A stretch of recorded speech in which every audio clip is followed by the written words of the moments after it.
Aujourd'hui, nous sommes à une période où il y a l'élection présidentielle qui arrive dans 6 mois et en même temps où il y a la commission électorale indépendante qui boite. Elle boite.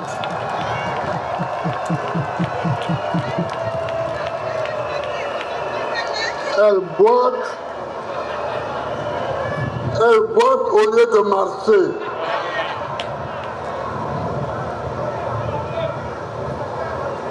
Mais nous savons déjà ce qu'une commission électorale boiteuse amène au pays. En 2010,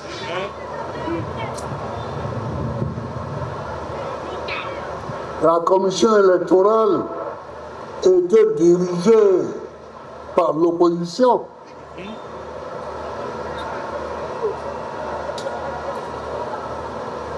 Je croyais naïvement que la commission électorale ne faisait pas les élections, mais que ce sont les Ivoiriens qui votaient.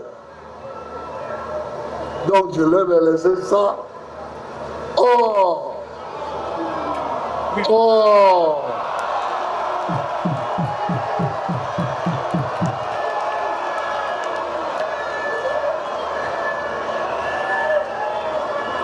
Oh, je me trompais.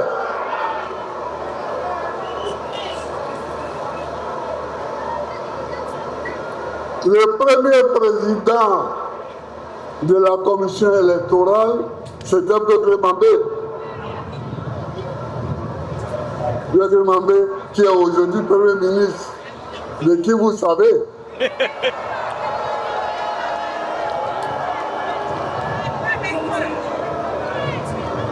À un moment donné, Bégré Mambé avait déjà inscrit 400 000 noms, alors que les opérations n'avaient pas du tout commencé.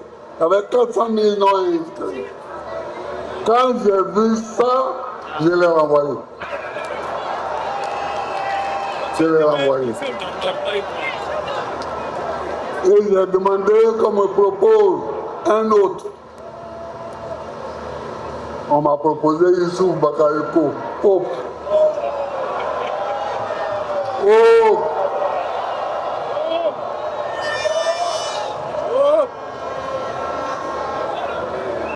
Donc moi j'ai vu des commissions électorales qui boitent.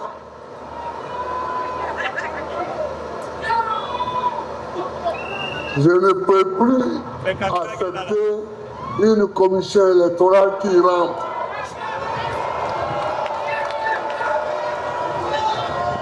Je ne peux plus accepter ça. Mais nous allons aller aux élections. Hein. Nous allons aller aux élections.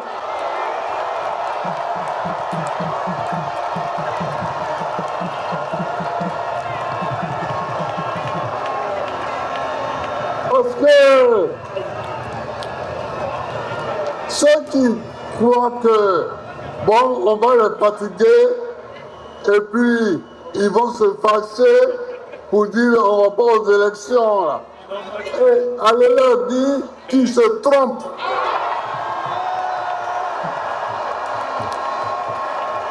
Et nous allons aller aux élections. Et nous allons gagner l'élection.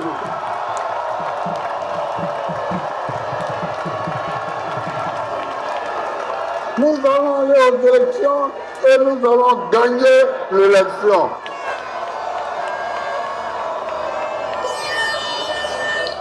Il n'y a pas de découragement. Quand vous voyez une commission électorale qui boite, il faut la combattre. Il faut la combattre. Il faut la combattre jusqu'à ce que son pied soit redressé.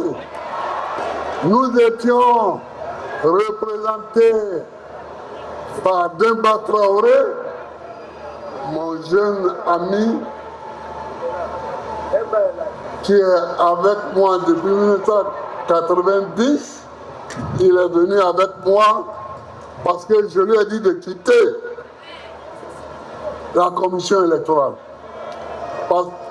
Parce que ce n'est pas une commission électorale. Demba Traoré, présente-toi à eux. Ils vont t'acclamer. Wow. Va là, ils vont te voir.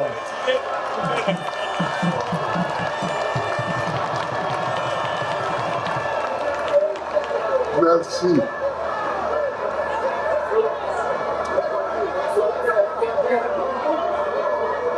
Je lui ai dit de quitter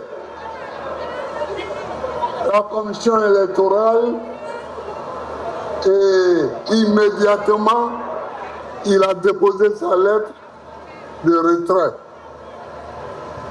de la commission électorale. Nous allons continuer à nous battre pour avoir une vraie commission électorale.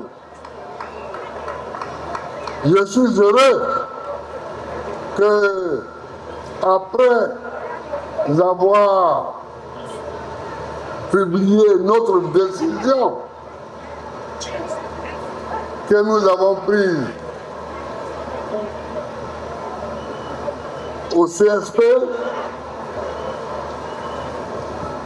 qu'après avoir diffusé cette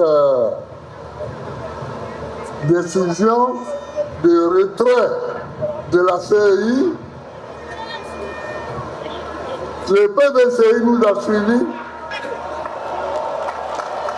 Donc je suis heureux et je remercie les frères du PDCI parce que quand tu te bats, tu as l'impression quelquefois que tu es le seul à avoir le mal que tu vois. Or, eux aussi ils voyaient.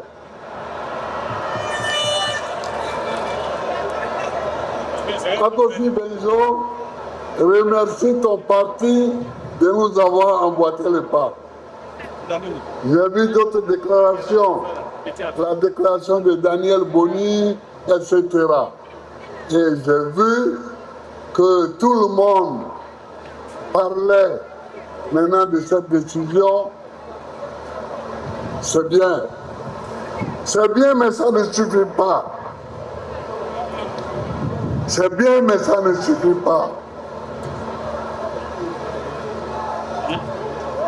Moi, je ne combats pas Pibert Koulibaly. Je combats un système global.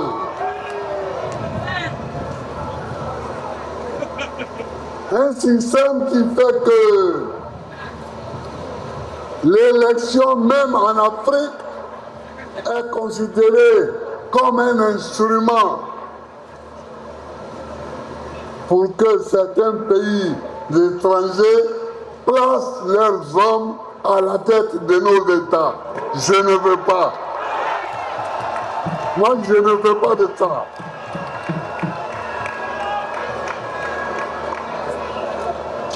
C'est pourquoi je parle de souveraineté. Qu'est-ce que c'est que la souveraineté? Quand on est souverain, on prend soi-même les décisions qui nous concernent.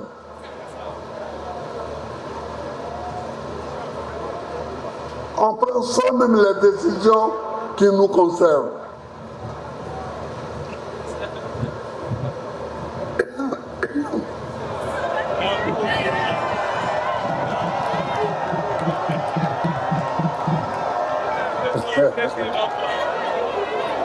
Il faut me dire là tout. Donc, on prend soi-même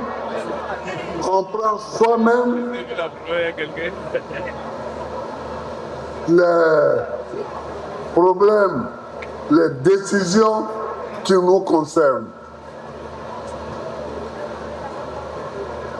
Comment? Pour puiser dans l'histoire.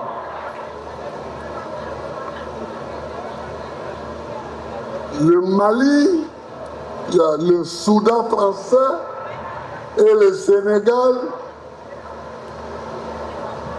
et la Haute-Volta ont décidé de créer la Fédération du Mali.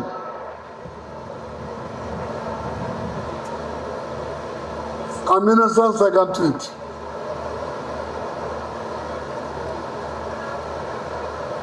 Il y a eu des tractations à Paris. Finalement, la Haute-Volta a quitté.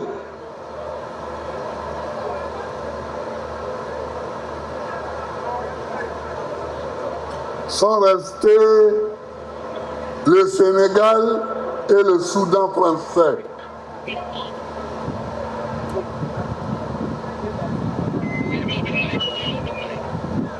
Ils ont créé donc la Fédération du Mali.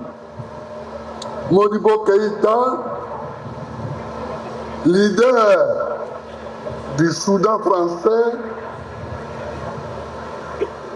est devenu président de la République et Senghor est devenu président de l'Assemblée nationale. Mais quelques mois après, des micmacs parisiens ont fait que les Sénégalais ont mis Modibo Keïta dans le train pour qu'il parte chez lui à Bamako.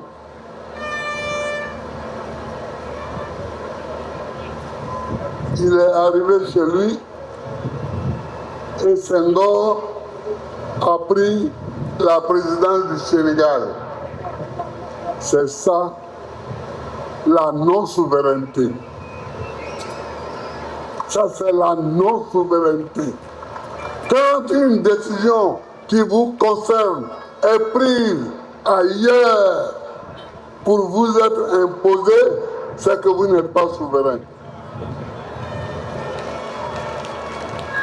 C'est que vous n'êtes pas souverain. Et je suis pour que les Africains soient souverains. C'est-à-dire pour qu'ils décident eux-mêmes ce qu'ils veulent faire pour leur pays.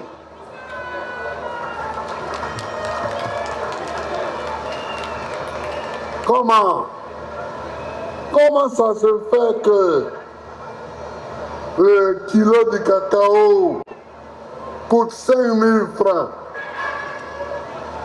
au Cameroun et aujourd'hui 2 000 francs à Abidjan, en Côte d'Ivoire? Comment? N'est-ce pas le même marché? N'est-ce pas le même marché?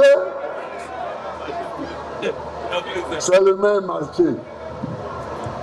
Mais il y a un pays qui est plus souverain que l'autre.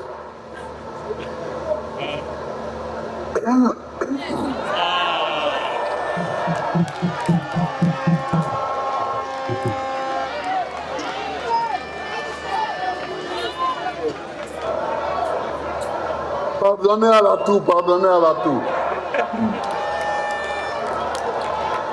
C'est qu'il y a un pays qui est plus souverain qu'un autre.